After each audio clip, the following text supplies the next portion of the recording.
bien, bonjour à tous, merci d'être présents à ma conférence aujourd'hui. Aujourd'hui, on va parler de quoi? On va parler de secrets, notamment de secrets dans Kubernetes. Et je vais vous présenter un petit outil qui s'appelle l'External Secret Operator, qui va peut-être vous simplifier la vie. Je vais commencer par me présenter. Je suis Alexis Falla, je suis maintenant depuis 3 ans ingénieur chez Deezer. Là, ici, vous avez mon pédigré, je ne vais pas le détailler. Globalement, je suis quelqu'un qui est assez passionné par l'open source, qui adore la communauté et qui essaie d'y participer au maximum, notamment autour de la cloud native. Petit fun fact, j'ai mon collègue et ami Julien, qui a été également pris en tant que speaker tout à l'heure. Je vous invite fortement à aller le voir, il est bien meilleur speaker que moi. Qu'est-ce qu'on va voir aujourd'hui? Je vais reprendre des bases. Il va peut-être avoir de la redite pour nombreux d'entre vous si vous travaillez tous autour de Kube. Je vais réexpliquer c'est quoi les secrets dans Kube et c'est quoi le paradigme des secrets, notamment dans Kubernetes. Je vais faire une petite introduction à Vault, même si ce n'est pas le sujet d'aujourd'hui, ça va servir à ma démo, donc je vais réintroduire quelques concepts liés à la techno. On rentrera ensuite dans le vif du sujet, notamment en parlant des opérateurs en général dans Kube, pour terminer avec ce qui vous intéresse certainement aujourd'hui, l'External Secret Operator. Les secrets dans Kubernetes, globalement, c'est quoi? En fait, c'est un manifeste comme un autre. C'est une simple ressource qui est quand même différente des autres. Pourquoi? C'est parce que dedans, comme son nom l'indique, on va y stocker des informations dites sensibles. Ça va être vos mots de passe, vos tokens, enfin tout ce qui permettrait de compromettre votre infrastructure. Et le problème des secrets dans Kubernetes, c'est qu'ils ne sont pas chiffrés. Ils sont encodés en base 64, ce qui fait que c'est l'équivalent de les avoir en clair, mais c'est juste pas human readable. Ce qui veut dire que c'est le seul manifeste que vous ne pouvez pas, ou plutôt que vous ne voulez pas, qui se retrouve sur Git, parce que c'est l'équivalent de l'avoir en clair. Je ne vais pas faire le prêcheur de l'apocalypse, hein. Il faut savoir que pour aller lire un secret dans Kube, il faut quand même un niveau d'autorisation de l'API qui soit assez élevé, donc ça fait que on ne peut pas accéder aussi facilement que ça aux secrets, mais en tout cas, on ne peut pas les mettre sur notre Git, il faut potentiellement les créer à la main. Une fois qu'on a vu ça, on va parler un peu de Vault. Je vais commencer par une petite question. Qui utilise Vault ici dans son milieu professionnel ou alors pour des fins personnelles? Pas mal de mains levées, et en fait, ça ne m'étonne pas trop. Pourquoi? Parce que Vault, ça fait quelques temps, c'est un peu le standard de facto sur le marché. Pour ceux qui ne connaissent pas Vault, c'est un coffre-fort qui se veut API driven, donc tout va se tourner autour de son API et notamment de sa CLI pour interagir avec, qui est le plus utilisé actuellement sur le marché. Je vais réintroduire quelques concepts qui seraient importants pour la présentation de tout à l'heure, donc quelques mots-clés. Le premier, c'est le Secret Engine. Quand je parle de Secret Engine, en fait, c'est les coffres-forts où vont être stockés notamment vos secrets dedans. À savoir qu'une instance de Vault peut avoir plusieurs Secret Engines qui peuvent être de types différents.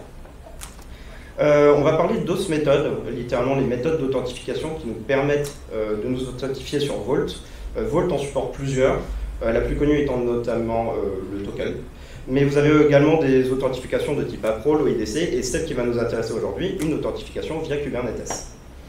Je vais souvent parler de pass. En fait, c'est assez logique. Dans Vault, vu que c'est une API, littéralement, n'importe quelle ressource, que ce soit les secrets ou aussi les configurations de nos authentifications, c'est sous la forme d'un schéma d'accès. On va finir par les policies. Les policies, c'est quoi? C'est littéralement les règles qu'on va écrire qui vont nous permettre d'autoriser des personnes authentifiées sur Vault à aller récupérer des informations, notamment nos secrets, à travers des rôles. Si on devait résumer comment fonctionne Vault, vous l'aurez peut-être compris, on commence par authentifier un utilisateur. Et une fois que cette authentification est validée, on va essayer de voir s'il a une autorisation à travers des policies pour lui donner accès à des ressources, et notamment nos secrets. Pourquoi Vault aujourd'hui est très populaire, notamment sa CLI qui est hyper puissante, mais vous avez également une UI qui est très prisée, notamment des développeurs. On peut tout gérer au clic, qui fait que c'est un outil très très populaire, notamment dans notre milieu. Si je parle de Vault et que je me dis assez fan d'open source, il va falloir que je parle d'un truc, parce que il y a 2 ans, il s'est passé un petit drama avec HashiCorp, comme de nombreuses personnes le savent, c'est qu'ils ont changé de licence. Et oui, tous les outils et toutes les technos qui ont été développés par HashiCorp ne sont plus aujourd'hui open source. Là, la fameuse Business Source License, qui fait que HashiCorp a décidé de changer de licence pour quelque chose qui est plus privé, pour pouvoir bien sûr monétiser leurs ressources, et ont récupéré tout le code communautaire qui avait été fourni pour l'intégrer dedans. Qui plus est, il y a 1 an de ça, on a eu un deuxième moment de gloire de HashiCorp où on a eu un rachat d'IBM pour la modique somme de 6,4 milliards de dollars. Bref, ça fait un peu mal à mon open source. Ce qui fait que la communauté a réagi très vivement à ce genre d'annonce et s'est empressé en fait de fork les projets lorsqu'ils étaient encore open source pour pouvoir les continuer avec une version communautaire. Vous avez notamment Terraform qui a été fork sous la forme d'OpenTofu, peut-être que vous le connaissez aujourd'hui, qui est un outil très très populaire, très prod-ready et qui a maintenant sa propre conférence dédiée. Et eh ben, Vault n'y a pas échappé parce qu'on a aujourd'hui aussi OpenBAO qui est apparu. Et on va faire un petit jeu ensemble. Vous allez me dire, mais est-ce qu'il y a vraiment des diffs entre OpenBAO et Vault? Voici un exemple de UI. Je vous mets au défi de trouver 7 différences, et sans compter le logo bien sûr, de trouver vraiment la différence entre les deux. Ça montre que le produit a pris énormément en maturité et qu'on est vraiment sur un cycle de vie qui est très très similaire à celui de Vault. Cet aparté étant terminé, on va rentrer un peu plus dans le vif du sujet. Avant de vous parler d'un opérateur, on va déjà définir, en fait, c'est quoi un opérateur dans Kubernetes? Un opérateur, globalement, c'est une extension de l'API de Kubernetes pour pouvoir aller manager d'autres technologies à travers leur API. Globalement, on va aller manager des applications via l'utilisation de Custom Resource Definition qui vont être associées à des contrôleurs. Comme n'importe quelle ressource dans Kubernetes, ça se repose sur le principe du control loop. Littéralement, lorsqu'on crée une ressource, les contrôleurs vont s'occuper d'observer la ressource. S'ils détectent un drift, ils corrigent ce drift de manière à ce que ce soit dans l'état déclaratif, et on continue d'observer et on répète cette boucle à l'infini. L'avantage des opérateurs, c'est qu'ils peuvent gérer des composants qui soient internes ou externes au cluster. À partir du moment où il y a une API qui est faite, on peut créer un opérateur autour de celle-ci. Il y en existe de nombreux sur le marché. Le plus connu, je pense, c'est le Cert Manager que vous utilisez peut-être pour gérer vos certificats TLS. Vous avez aussi des choses un peu plus edge et un peu plus poussées. Enfin, dire qu'aujourd'hui c'est edge de faire de la base de données sur Kubernetes, c'est pas vraiment vrai. Et celui que je parle, c'est le Cloud Native Postgre, qui est certainement le plus mature et qui permet de déployer des clusters sur Kubernetes et surtout de faire des opérations dessus. Si jamais vous êtes à la recherche d'un opérateur, il est fort probable que vous trouvez votre bonheur sur l'opérateur Hub, parce que si vous avez un besoin, il a été certainement créé déjà par la communauté. Et si ce n'est pas le cas et que vous avez des besoins qui sont spécifiques à vos environnements de travail, moi ce que je vais vous inviter à faire, c'est d'écrire vos propres opérateurs. Et la question c'est, est-ce que c'est difficile aujourd'hui de créer son propre opérateur? Plus vraiment. Il existe un très grand nombre de frameworks, j'en montre 3 aujourd'hui qui sont parmi les plus connus, 2 en Go et 1 en Python. Mais il faut savoir qu'il existe littéralement des frameworks pour n'importe quel langage. S'il y a des gens qui adorent le Rust, il y en a un pour Rust forcément, il y en a même un en Java. Et ce qu'on va attendre littéralement d'un opérateur dans sa construction, c'est pas le même niveau de maturité entre tous les opérateurs. Operator Framework nous donne justement ce petit schéma qui nous montre que un opérateur, on n'attend pas à ce qu'il soit au niveau 5 directement, donc cette espèce de mode autopilot qui permet de tout faire à notre place, avec du scaling horizontal, vertical, de la détection d'anomalies, de la conf automatique. Globalement, ce qu'on attend, la première chose, c'est qu'on puisse provisionner justement des applications et les configurer facilement avec des CRV. C'est quoi l'idée derrière les opérateurs? Et ce que j'essaye de transmettre aujourd'hui, c'est que Kubernetes s'est beaucoup diversifié au cours de ces dernières années, surtout avec la popularité de ces opérateurs, qui posent cette espèce de paradigme que, en fait, si on estime que ça ne tombe pas dans Kube, ça peut toujours être géré via Kube. Ça pose des bases en fait de mettre Kubernetes au centre de votre infrastructure, au cœur de votre infrastructure pour pouvoir tout manager de manière très simple et intuitive. Ok, maintenant on va se rencontrer dans l'opérateur. Donc celui-ci n'est pas l'opérateur que je vais vous proposer aujourd'hui, mais il faut comprendre un truc, le talk que je vous donne fait suite à un de mes précédents talks que j'ai donné il y a un peu plus d'1 an maintenant, qui faisait écho au Vault Secret Operator, qui est un opérateur qui fait globalement les mêmes choses que je vais présenter aujourd'hui, à la différence près que c'est un opérateur d'HashiCorp. Donc lui aussi, il est sous la BSL, que j'utilisais dans mon milieu professionnel, et qui était très limité, parce que qui dit Vault Operator dit que c'est compatible uniquement avec Vault. Nos besoins ayant évolué, on a commencé à avoir notamment une partie cloud provider public sur GCP, et donc on a commencé à utiliser le GSM, ce qui fait que cet opérateur n'était plus pratique pour pouvoir les consommer, les secrets qui étaient non plus sur Vault. De ce fait, en fait, j'ai commencé une petite veille techno et je me suis dit, ce serait peut-être temps de changer, de voir s'il y a des choses qui se font sur le marché. Et en fait, je suis tombé sur un truc assez extraordinaire qui s'appelle l'External Secret Operator que je vais vous proposer aujourd'hui. Et il y a une grosse différence, c'est que cet opérateur n'est pas spécifique à Vault. Donc tout ce que je vais vous montrer aujourd'hui avec Vault pourrait être répliqué potentiellement sur vos solutions que vous utilisez. Le but de cet opérateur, c'est de faire quoi? C'est d'aller chercher les secrets qui sont contenus dans vos sources de vérité, qui sont vos secret engines, pour aller justement les synchroniser dans un secret Kubernetes qui pourra être consommé par vos déploiements, vos codes, de manière à ce que vos applications se lancent. Aujourd'hui, c'est certainement l'opérateur le plus populaire pour faire ce genre de choses et il supporte énormément de technologies, notamment celle des gros cloud providers publics, de Vault, mais également les secrets sous Pulumi. Il est totalement open source, ce qui fait que si jamais vous avez un besoin qui n'est pas providé directement par la communauté, bah, vous pouvez toujours contribuer. Je vous y invite fortement afin de répondre aux besoins de la communauté. Qui plus est, il a des petits trucs en plus par rapport à l'autre opérateur, c'est qu'il possède une CLI et des CRD assez sympas comme le générateur qui permettent de générer automatiquement des secrets sécurisés, ce genre de choses qui respectent un certain nombre de paradigmes. Et une autre que je trouve sympa, c'est le push secret qu'on verra tout à l'heure, qui permet non pas d'aller récupérer des secrets, mais de pousser des secrets à partir de Kubernetes dans vos sources de vérité. Comment ça se déploie? Globalement, c'est hyper simple. Hein. La manière recommandée, c'est d'utiliser la mchart. Il n'y a pas grand-chose à paramétrer. Hein. Si vous lancez ça, ça va fonctionner direct et vous pourrez toujours utiliser l'opérateur. Il y a un values qui est disponible. Généralement, on change juste le nombre de réplicas pour éviter de l'avoir à 1, notamment quand vous allez drain vos nœuds. Mais il n'y a pas grand-chose à faire et il est très vite disponible à l'emploi. On va parler maintenant des étapes qui vont faire qu'on va pouvoir utiliser cet opérateur, notamment avec Vault. On va se baser dans un cadre où j'ai un cluster Kubernetes et j'ai un Vault qui est externalisé. Ce que je vais vouloir faire, c'est que j'ai un secret, on va dire que c'est un username et un password de base de données, et je vais devoir le récupérer pour que mon application puisse se connecter à ma base de données et commencer à faire des traitements. La première étape que je vais vouloir faire, c'est créer qu'est-ce qui va se connecter à notre Vault, c'est-à-dire un service à compte. Comment on crée un service à compte? Ça va être certainement de la redite pour vous. Littéralement, c'est un manifeste. On crée ce service à compte et on va lui associer directement un secret qui est lui du type service à compte token. Littéralement, on va lier un token à ce service à compte qui sera réutilisé dans Vault, qui nous permettra d'authentifier l'external secret opérateur pour pouvoir faire des opérations. La partie la plus importante de ce service à compte, c'est qu'il faut lui faire un cluster role binding avec un cluster role qui s'appelle System Host Delegator.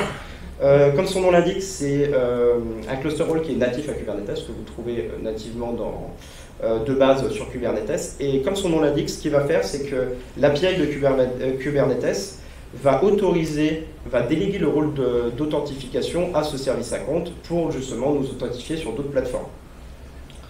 Ok, donc là en fait ce qu'on a créé, c'est l'espèce de porte de sortie de notre cluster Kubernetes qui devra s'authentifier sur Vault. Pour accéder à ce secret, il y a quelques étapes à faire, et la première, c'est de créer une policy qui nous permettra de donner l'accès à un secret. Comment ça s'écrit? Littéralement, vu que c'est du HashiCorp, c'est des HCL pour ceux qui adorent. Ça se déroule comment? En fait, on va définir des passes, comme je l'ai dit tout à l'heure, des passes qui vont être les chemins d'accès de nos secrets, auxquels on va rajouter des capabilities. C'est un CRUD poussé au stéroïde par HashiCorp, mais globalement, c'est les verbes qui sont disponibles ici. Et une fois que c'est fait, il va falloir qu'on fasse un tampon, qu'on crée une authentification de notre cluster Kubernetes sur Vault. Et donc cette authentification Kubernetes, elle aura pour but, à travers un rôle, qu'une policy autorise l'accès au secret et que notre service à compte sur Kubernetes, lui, puisse s'authentifier. Ce qu'on va faire, c'est que c'est directement à la CLI, on va pouvoir faire un host enable. Le -pass crée un pass dans le /host de Vault, et en fait c'est le nom de votre authentification que vous allez créer. Donc ici on va l'appeler external secret operator, et enfin on lui précise le type. Dans notre cas, on va préciser le type Kubernetes, mais vous auriez très bien pu utiliser un type token en générant un token, ou alors un type AppRole. Ok, une fois que c'est fait, il faut configurer cette authentification pour qu'il puisse reconnaître le cluster qui a le droit de s'y authentifier. 3 paramètres à passer: le token qu'on a créé dans le secret tout à l'heure, le nom du host Kubernetes, et enfin on lui passe le certificat d'autorité de notre cluster. Et de cette manière, il pourra l'authentifier de manière sécure et être sûr qu'on n'a pas une espèce de man in the middle d'un autre cluster qui tenterait de s'authentifier et d'aller chercher des secrets. Une fois que c'est fait, il ne reste plus qu'à définir un rôle pour lier notre authentification à la policy qu'on a créée précédemment. Il y a 3 gros paramètres à lui donner, notamment les services à compte qui vont être autorisés à aller chercher tous les secrets définis dans les policies, les namespaces qui auront le droit de s'y connecter. Ici, j'ai défini un seul namespace, mais en fait, on peut prendre une liste de namespaces, voire même mettre un wildcard pour autoriser tous les services à compte de tous les namespaces. Le petit trick à faire que je vous déconseille, c'est mais pour des fins de dev, si vous voulez essayer, vous pouvez faire un service à compte qui, ici, s'appellera default. Comme vous le savez, quand vous créez un namespace ou Kubernetes, vous avez un service à compte qui est créé automatiquement qui s'appelle default. Et si vous mettez un wildcard, globalement, n'importe quel namespace pourra aller chercher ce secret. Je déconseille de le faire, bien sûr. Et enfin, on va rajouter une liste de policies. On n'en a qu'une ici, mais potentiellement, vous pouvez en avoir plusieurs. Ok, du coup, c'est fait. Ce qu'on a fait, c'est qu'on a paramétré Vault de manière à pouvoir aller récupérer un secret à travers une authentification Kubernetes. Et on a notre porte sortie Kubernetes qui est prête. Il ne nous reste plus qu'à faire quoi? À commencer à utiliser notre SO, notre opérateur. Le premier CRD que je vais parler, c'est Secret Store. D'ailleurs, toutes les CRD que je vais vous présenter aujourd'hui, vous allez voir que j'ai mis entre parenthèses cluster, parce que chacune de ces CRD est disponible sous la forme de cluster ressources, c'est-à-dire qu'elles peuvent être soit namespace code, c'est-à-dire limitées à leur namespace, ou alors vous pouvez rendre disponibles ces informations depuis tout le cluster avec ces formats cluster Secret Store ou cluster external secret qu'on verra tout à l'heure. Les deux sont exactement identiques, c'est la seule différence que c'est accessible soit depuis tout le cluster, soit c'est limité à un namespace. Ça va être quoi le rôle du Secret Store? Ça va être de se connecter à Vault à travers le service à compte qu'on a créé tout à l'heure, tout en faisant référence à un service à compte d'une application qui va avoir besoin d'aller chercher ce secret. Comment ça se définit? Vu que c'est un opérateur avec des CRD, c'est du YAML.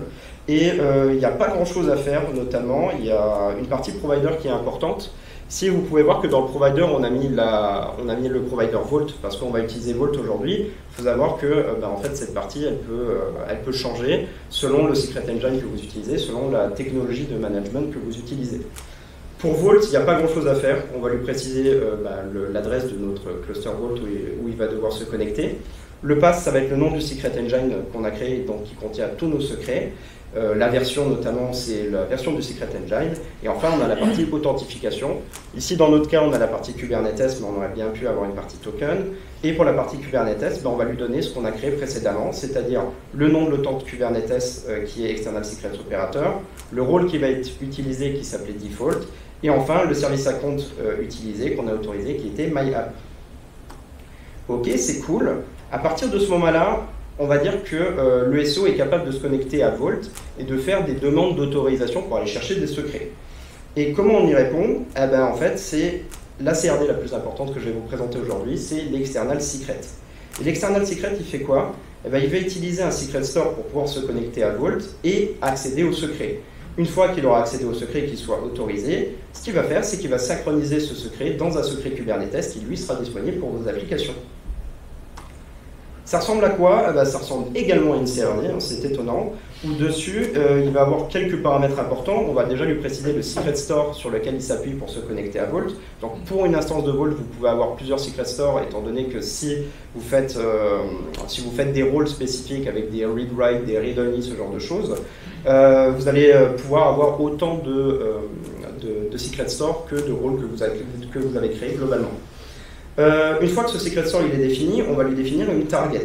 La target, c'est le nom du secret Kubernetes qui va être créé et dans lequel le SO va s'occuper de synchroniser le secret dans la source de vérité qui est ici Vault, dans ce secret Kubernetes pour le rendre disponible aux applications. Et enfin, le data from, il nous permet d'aller chercher le secret qu'on a besoin, et ici, c'est sous la forme d'un pass, parce qu'on est chez Vault. Et donc, on lui précise le pass du secret qu'on veut aller chercher, qui va s'occuper de synchroniser dans notre secret. Il y a quelques paramètres spécifiques. On a notamment la deletion policy. C'est qu'est-ce que va faire l'external secret si jamais on supprime cette CRD une fois qu'il a créé le secret. Globalement, de base, on est en mode delete. C'est-à-dire que si vous supprimez l'external secret, cette ressource, automatiquement, le secret Kubernetes, lui, va être aussi supprimé vu qu'il y a cette dépendance. Et vous pouvez très bien vous dire, j'ai envie de supprimer mon external secret et garder ce secret Kubernetes de manière orpheline. Dans ce cas-là, vous allez faire une petite deletion policy retains. La refresh intervalle, c'est quoi? C'est la boucle de conciliation où tous les combien de temps, notre contrôleur il va aller regarder sur Vault si le secret a changé ou pas. Et toutes les 15 secondes, il va check si le secret a changé. Et s'il change, il le synchronise directement dans un secret Kubernetes. C'est quoi l'avantage de l'external secret par rapport au secret Kubernetes? En fait, ici, vous n'avez aucune ressource sensible. Tout ce qu'on fait, c'est on lui paramètre un endroit où aller chercher le secret sans jamais préciser quelles sont les clés valeurs de ce secret. C'est-à-dire qu'au contraire du secret Kubernetes que vous ne pouvez pas mettre sur Git ou que vous ne voulez pas, si vous avez une CD, littéralement, Vous pouvez très bien déclarer un external secret, le stocker sur votre repo et le déployer votre secret automatiquement avec un external secret sans jamais mentionner les valeurs sensibles. Et c'est ça la force justement de cette CRD. Une fois que c'est fait, eh ben, globalement, on a déjà quelque chose qui ressemble à une solution assez fonctionnelle. Je vais vous présenter une seconde CRD. On va faire le chemin inverse. On va faire du push secret. Et oui, parce qu'au lieu d'aller récupérer des secrets, on peut également, avec l'opérateur, prendre des secrets et aller pousser directement dans nos secret engines.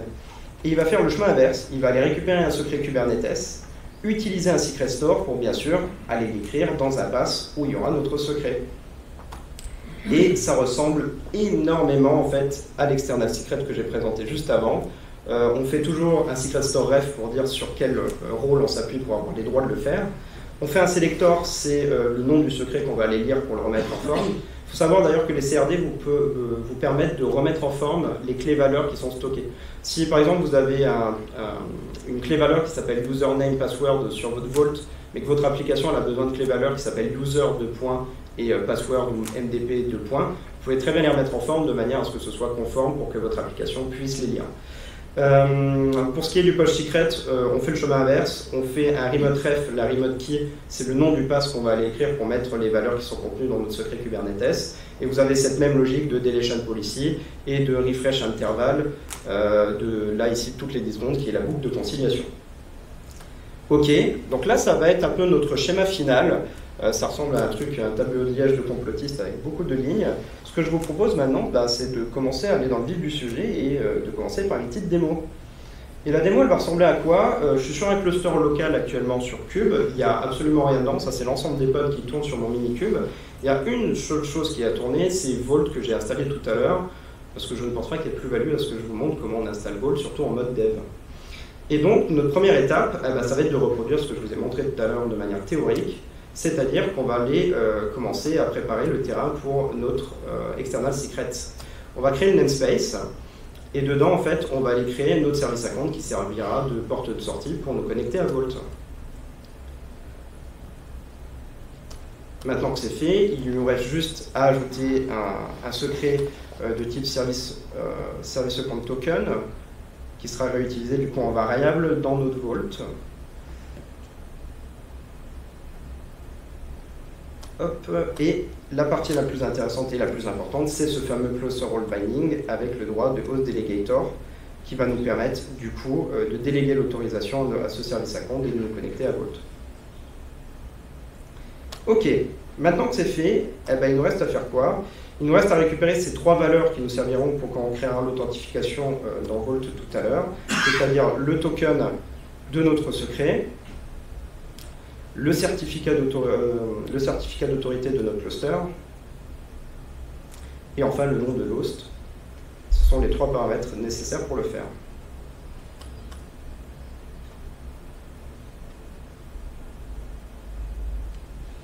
Ok, top. Maintenant, il ne nous reste plus qu'à aller interagir avec notre Vault et à commencer la configuration de notre Vault. Et pour ce faire, je vais commencer par exposer mon Vault qui est en local sur mon cluster, sur le port 8200 pour pouvoir me connecter à la CLI. Hop. Une fois que c'est fait, il me reste deux variables à utiliser pour pouvoir me connecter avec Vault. Donc ce que je vais utiliser aujourd'hui, c'est la Vault CLI. Je ne vous mens pas, voilà, c'est la dernière qui est en date et on va aller l'utiliser justement pour faire nos opérations. Pour ce faire, il faut juste que j'exporte deux variables, d'ailleurs c'est les mêmes sous OpenBAO. C'est la Vault adresse, donc l'adresse où se situe justement mon instance Vault, et le Vault token, ici c'est root. Oui, c'est un Vault en mode développeur, donc forcément le token est root. Ce n'est pas le Vault de Deezer, je vous le promets. Et on va commencer à créer justement notre secret engine, c'est-à-dire la base dans Vault, c'est de mettre des secrets, et pour ça il faut qu'on crée un secret engine dans Vault. Ce qu'on va faire, c'est qu'on va faire un secret enable, le -pass ça va être le nom de notre secret engine, ici aucune originalité, je lui mets le nom de la version en fait, que j'utilise, et une fois que c'est fait, on voit que Vault nous a répondu que ça a fonctionné. Une fois qu'on fait ça, on va commencer à paramétrer notamment notre Vault, et on va commencer par créer l'autant de cubes qui nous permettra à notre cluster de s'y connecter. On fait quoi? On fait un host enable, comme dans l'exemple tout à l'heure, le -pass, on lui précise le nom, et on met un type Kubernetes. On va configurer l'autant de cubes, et cette fois-ci, pour configurer l'autant de cubes, c'est à ce moment-là qu'on passe les 3 paramètres qu'on a exportés tout à l'heure, juste ici. Donc le token, le CACERT, et enfin le nom de l'host. Ok, c'est bon. Il nous reste à faire quoi? En fait, il nous reste à écrire des policiers qui nous permettront d'accéder à nos futurs secrets. La policy, elle est ici. Vous pouvez voir qu'on a des chemins qui ressemblent beaucoup. D'ailleurs, vous voyez, est-ce que c'est assez grand ou pas? J'ai oublié de poser la question. Vous voulez que je zoome un peu? Ouais, j'aurais peut-être dû le demander avant. Vous avez réussi à suivre quand même? Est-ce que c'est bon là ou un peu plus? Encore et on va faire un truc. Tac. On va faire ça. Tac. Parce que ça, c'est pas super intéressant pour l'instant. Hop. Est-ce que c'est lisible? Ouais, c'est mieux. Ouais. N'hésitez pas à m'arrêter hein, s'il faut. Je parle beaucoup. Et du coup, dans cette policy, on a 2 passes qui se ressemblent beaucoup. Pourquoi? Dans les passes data, on va écrire nos informations, nos clés valeurs, donc ça va être nos secrets. Et dans la partie metadata, c'est quelque chose qui est spécifique à cet opérateur, c'est qu'il va aller écrire des metadata, qu'on verra tout à l'heure, je vous le montrerai, qui lui diront en fait que ce secret est managé par l'external secret operator, et il a besoin d'aller écrire ces metadata pour fonctionner. Donc, globalement, vous avez besoin de reproduire les mêmes passes sous le format data et / metadata. On écrit cette policy, et maintenant il ne reste plus qu'à la lier dans un rôle. Et pour ce faire, en fait, on va aller écrire un rôle qui va s'appeler default à notre authentification qu'on vient de créer. On va lui associer un service account qui s'appellera myapp pour des besoins pour ma démo. Le service account namespace, le namespace où se situe mon service account, ce sera aussi également myapp parce que je n'ai aucune originalité. Et enfin, en policies, on va lui donner la policy qu'on vient juste de créer. On va repasser dans Cube et c'est la partie la plus intéressante entre guillemets. On va commencer à déployer notre SO et je vais vous montrer que ça va aller très vite. On fait les petites manip help qui nous permet d'ajouter le repo. Bien sûr, je l'ai déjà en mémoire. On va faire un repo update et on va faire un helm install de notre opérateur.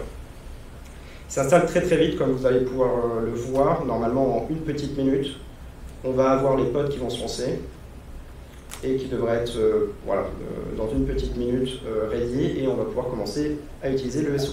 En attendant, on va se mettre dans un cas de figure où je travaille chez Deezer et mon application elle a besoin d'un secret qui contient un username et un password de base de données pour pouvoir fonctionner et donc il va falloir que je le récupère dans un secret. Mon application s'appellera myapp. Donc, comme vous l'avez deviné, on va créer justement ce NS myapp qui accueillera mon application. Et bien sûr, on va lui mettre un service account qui ira faire la demande auprès de Vault pour aller récupérer mon secret. J'espère que les vieux de la démo sont avec moi et que j'ai pas de crash de back-off. Fun fact, ça m'est arrivé il n'y a pas longtemps. C'est très plaisant de faire ça en live. Et on va pouvoir commencer à utiliser notre external secret dès que tous les pods seront running, ce qui est le cas. On va commencer par utiliser notre SO et la première CRD, la plus importante, le Secret Store. Et globalement, le Secret Store, on va lui passer les mêmes paramètres que je vous ai montré en théorie tout à l'heure. On va lui dire, voici l'adresse de mon Vault. L'adresse de mon Vault, ici, vous pouvez voir que c'est quelque chose qui peut paraître barbare si vous ne l'utilisez pas. C'est la résolution DNS interne de mon cluster cube, étant donné que mon Vault il tourne sur mon cluster. Le pass, c'est le nom du Secret Engine qu'on veut utiliser, où dedans il y aura nos informations, et enfin on lui met la version du Secret Engine. Donc, il ne nous reste plus qu'à paramétrer l'authentification Kubernetes. On va lui donner quoi? Le mot de passe, c'est le nom de notre authent Kubernetes, il ne faut pas se poser de questions. Le rôle qu'on a créé tout à l'heure, default, et enfin le service account ref, le service account qui va aller faire la demande. Et bien sûr, ce sera myapp. Une fois que c'est fait, on peut déjà aller voir à quoi ça ressemble. Je vais aller voir dans le Secret Store. Et là, qu'est-ce qu'on voit? On voit que notre CRD, elle nous renvoie un statut valide. C'est légèrement bon signe, ça veut dire que la première étape de nous authentifier à Vault a fonctionné. Globalement, Vault a reconnu le cluster Kubernetes comme étant une solution qui peut se connecter à lui et potentiellement être autorisé à aller chercher des secrets. C'est plutôt bon signe. Il nous reste à faire quoi? En fait, aujourd'hui, je vous propose de faire l'exercice un peu inverse. On ne va pas aller chercher un secret parce que mon Vault étant complètement vierge, j'ai pas de secret encore dedans. Donc, pour mon exemple, il y a un truc qui va paraître un peu barbare. On va d'abord créer un secret Kubernetes à la main, où dedans, on va avoir nos clés valeurs, qu'on va aller pousser sur notre Vault. avec un push secret. On va d'abord voir la seconde CRD. Et une fois que ce sera fait, on va aller récupérer le secret avec un external secret pour pouvoir le synchroniser dans un second secret Kubernetes. Aucun intérêt, mais ça m'amuse de faire des espèces de triangles de l'enfer, j'espère que vous visualisez bien. Du coup, on va commencer par créer nos clés valeurs qu'on va vouloir pousser sur Vault. Et nos clés valeurs, elles ressemblent à quoi? Ça va être un username password, on lui repasse des paramètres importants. Alors, bien sûr, ici, c'est en clair, mais vous vous doutez bien que quand le secret Kubernetes est créé, c'est plus en clair, c'est en base 64. On crée le secret, et maintenant, il ne nous reste plus qu'à faire un push secret qui va aller dire, bon, tu vas utiliser ce secret, tu vas aller me le pousser dans un pass défini qui est autorisé par la policy côté Vault.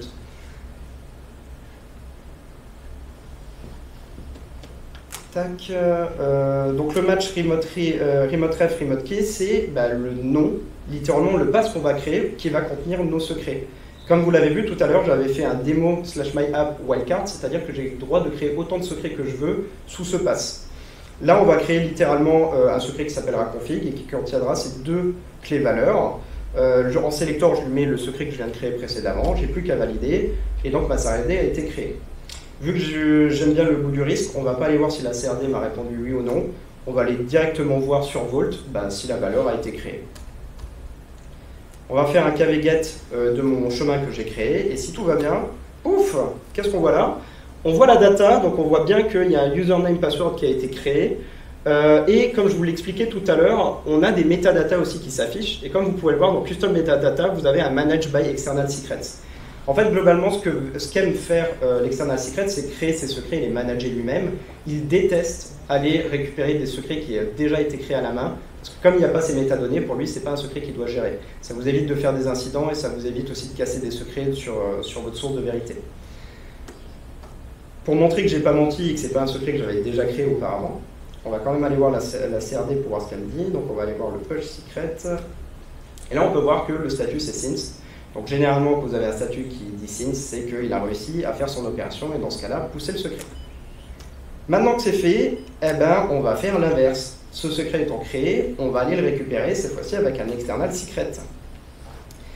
Et donc on va mettre quasiment les mêmes paramètres qu'on a mis tout à l'heure. C'est-à-dire qu'on va lui préciser le pass dans lequel on vient d'écrire notre secret. On s'appuie sur le même secret store parce que tout à l'heure, vous l'avez vu dans les policies, j'ai créé un rôle qui me permet, une policy qui me permet de faire toutes les actions disponibles sur ce pass. Potentiellement, vous pourriez avoir un rôle différent, ce qui m'aurait demandé de recréer un secret store, mais j'avais un peu la flemme, honnêtement. Et enfin, on lui met un target, c'est le secret qui sera utilisé par mon application tout à l'heure pour pouvoir se créer, se lancer. On fait le data from extract, c'est la clé qu'on vient de créer tout à l'heure, on l'affiche. Et là, comme je suis joueur, on ne va pas aller voir si mon secret Kubernetes a été créé. Ce que je vais vous proposer, c'est directement de tester le déploiement d'application. C'est quoi mon application? Elle fait absolument rien. C'est un vieux conteneur Alpine qui fait un volume monde sur mon secret, qui va le récupérer, qui le remet en forme pour afficher dans les logs si je l'ai bien créé ou pas, avec les bonnes clés valeurs. Et donc là, si je fais ça, on va se mettre sur la vue des pods, on va se mettre sur, on va faire un namespace myapp. Hop, donc là, on n'a pas de pod, et si là je lance, on devrait voir un truc. Si tout va bien, déjà, premièrement, si mon secret a bien été créé, la première étape, c'est qu'il n'y ait pas de crash loop back-off. Effectivement, si mon secret n'existe pas, mon pod ne va pas pouvoir se monter, vu que le volume monde n'existera pas. Là, on peut voir qu'il est running, ce qui veut dire que c'est plutôt bon signe. Et si je vais voir dans mes logs, pouf, on peut voir qu'en fait, mon application a automatiquement récupéré mes clés valeurs, qui sont ici mon user et mon password.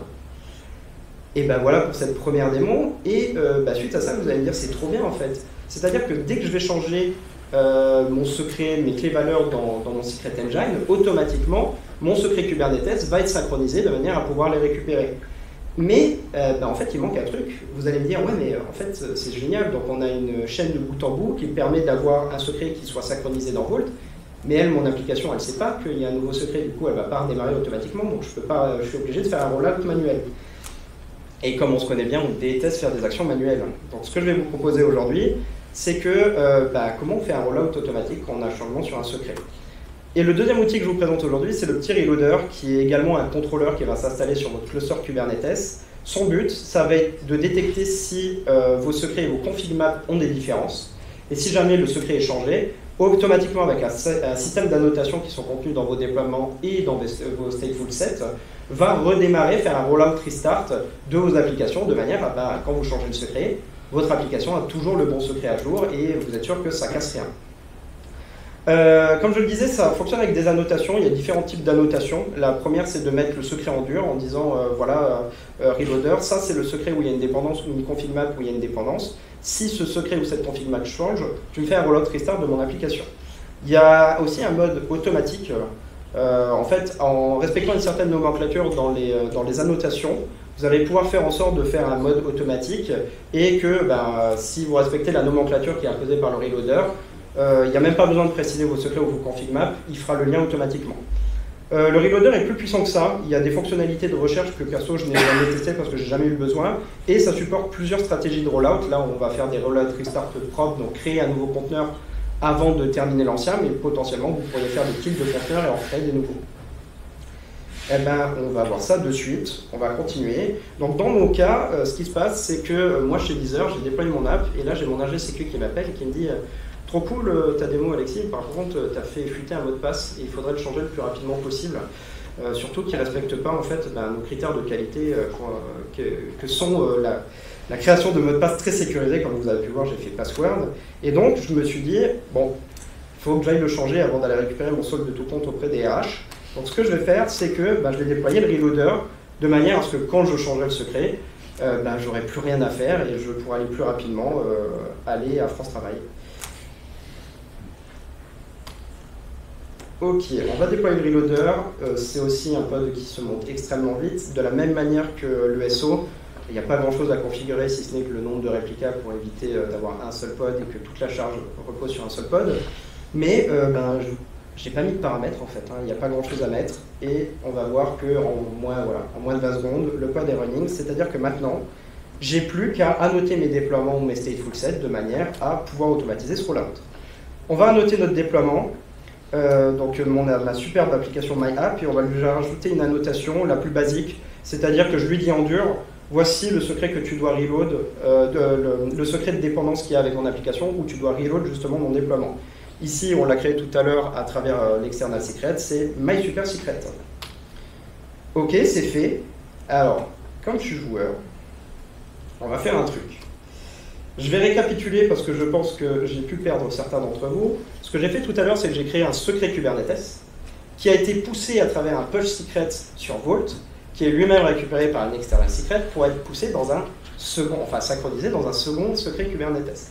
C'est-à-dire que dans mon triangle de l'enfer, si je change la valeur de mon tout premier secret Kubernetes, il devrait se passer un truc de magique dans mon application. Et oui, logiquement, la boucle elle doit remonter puis redescendre et tout mettre à jour. Donc ce qu'on va faire, c'est qu'on va changer le secret dans Vault en changeant mon secret Kubernetes. Cette fois-ci, je vais suivre les recommandations de mon ingé sécu. Je vais mettre un mot de passe qui est très très sécurisé, qui est notre mot de passe de toutes nos bases de données, c'est pas vrai. Où je mets un caractère spécial, et bien sûr, même deux, et un petit chiffre.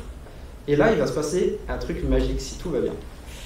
Dans les 15 secondes qui suivent, ça peut aller plus rapide, et si les dieux de la démo sont avec moi, il devrait se passer un petit truc au niveau de notre code. Je dis rien de plus.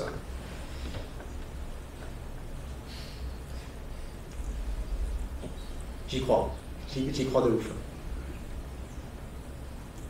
C'est long. Ah, super. Ce qu'on vient de voir là, c'est qu'on a un nouveau pod qui s'est créé automatiquement et l'ancien est passé en terminating. Ce qu'on vient de voir en fait ici, c'est un rollout restart automatique qui a été fait par le reloader parce que notre SO, lui, a synchronisé tous les secrets comme on l'a défini. Et pour nous montrer que je n'ai pas menti, on peut voir que mon nouveau mot de passe a été changé automatiquement dans l'application. Petite ouverture pour la fin, c'est la fin de ma démo. Je vous ai un peu menti quand même. Ici, on n'est pas question de mieux sécuriser vos secrets Kubernetes, c'est plus un opérateur pour se simplifier la vie que de les renforcer. Et oui, on utilise toujours des secrets Kubernetes qui sont toujours encodés en base 64, et potentiellement pour certaines de vos apps, ça peut être un problème. Ce que je vais vous recommander, c'est pas d'utiliser cette fois-ci le SO, mais vous avez des adjoint injectors, que ce soit Vault ou OpenBAO, ils les proposent.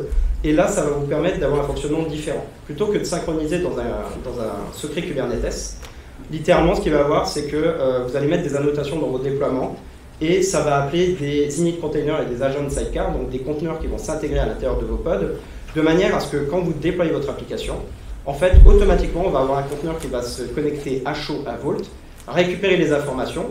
Vous pouvez les remettre en forme grâce au console template qui est supporté et les injecter à l'intérieur de vos pods sans passer par un secret Kubernetes.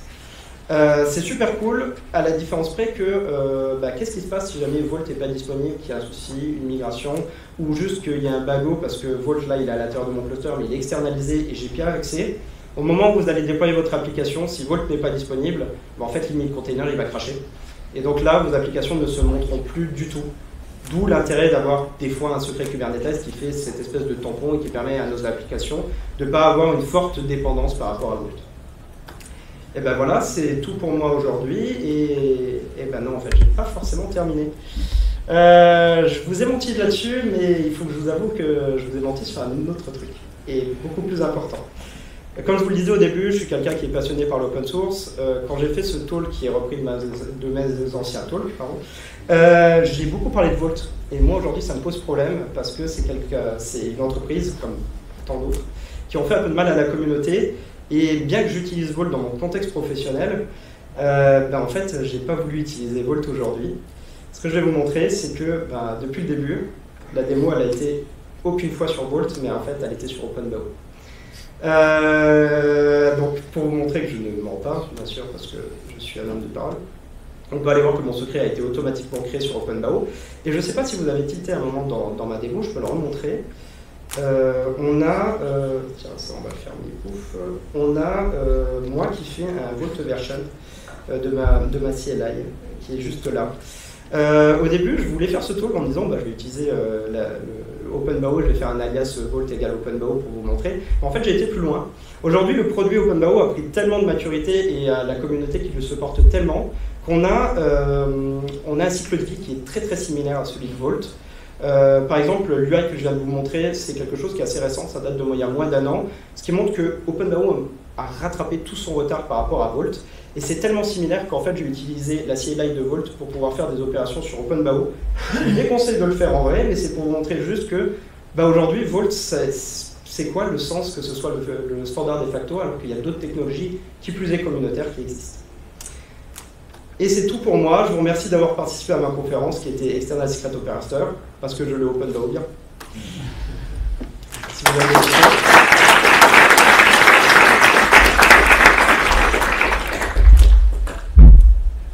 Est-ce qu'il y a des questions particulières? Tout au fond. Bonjour, merci pour la présentation. OpenBAO, je ne connaissais pas, mais c'est ça va en prod? C'est des pods ready, OpenBAO? Alors, pour moi, c'est prod ready. Par contre, je vais être transparent. Moi, je ne l'utilise pas dans mon contexte professionnel. J'ai donné plusieurs trucs autour de OpenBAO, notamment chez Quistops. J'ai fait des tests. Pour moi, en tout cas, dans mon usage d'entreprise, j'essaye de le pousser en interne. C'est prod ready. Alors, globalement, ce que j'ai fait, c'est que sur OpenBAO, j'ai reproduit tout ce que je faisais dans mon travail, c'est-à-dire avoir des approvals, des tokens, des authentifications Kubernetes. On a par-dessus nous un outil qui nous permet de automatiquement créer nos rôles. Ce n'est pas des choses qu'on fait à la main, on a automatisé ça à travers une CI. Et en fait, OpenBAO est 100% compatible avec nos usages d'entreprise aujourd'hui. Je ne vais pas vous dire que ça conviendra à votre usage d'entreprise parce que j'ai certainement pas testé 100% des fonctionnalités. Mais en tout cas, pour moi, ouais, c'est prod ready. De toute manière, ça se veut prod ready. On est en majeur 2 maintenant, et le seul bémol qu'il y avait à OpenBAO il n'y a pas longtemps, c'était qu'il manquait cette UI qui était très populaire. En fait, aujourd'hui, l'UI elle est 100% identique, il y a la même chose. La seule vraie différence que vous avez, c'est toutes les fonctionnalités payantes de votre Vault qui ne sont pas affichées là. Voilà. Mais moi, je dis que c'est prod ready, ouais. Un petit peu plus loin, sur Vault, donc c'est du raft de système de fichiers. Ouais. Donc il y a partie. Pareil pour OpenBAO? Normalement, ouais, c'est exactement la même chose. Ok, donc c'est un cluster avec Snap Machine. Ouais, donc là dans mon cas c'était un cas de dev, mais ça repose sur les mêmes principes, tu sais, avec le Vault Unsealed et ce genre de choses. On est vraiment sur des mécanismes, ils n'ont pas voulu créer un produit à part, ils ont voulu dire, les gens aiment Vault parce que Vault est un produit performant, hein, je le redis, malgré qu'HashiCorp fasse des coups de Trafalgar comme ça, Et ils veulent qu'il y ait un cycle de vie qui soit très similaire à celui de Vault. Il y aura peut-être comme OpenTofu des choses en plus, mais en tout cas en termes de fonctionnalité, ils se veulent de se calquer 100% dessus. Il y a des outils qui sont disponibles que pour Vault, qui sont compatibles avec OpenBAO. Le Vault Secret Operator fonctionne notamment avec OpenBAO. D'accord. Et une dernière question, le exit, c'est automatique? Ouais, oui, oui. Manuel, où tu choisis le nombre de clés qui vont... Exactement, ouais. Ouais. Merci beaucoup. Mais je t'en prie.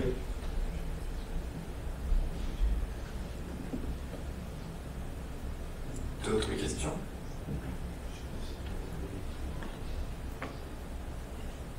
Je pense. Merci beaucoup. Merci beaucoup. Merci.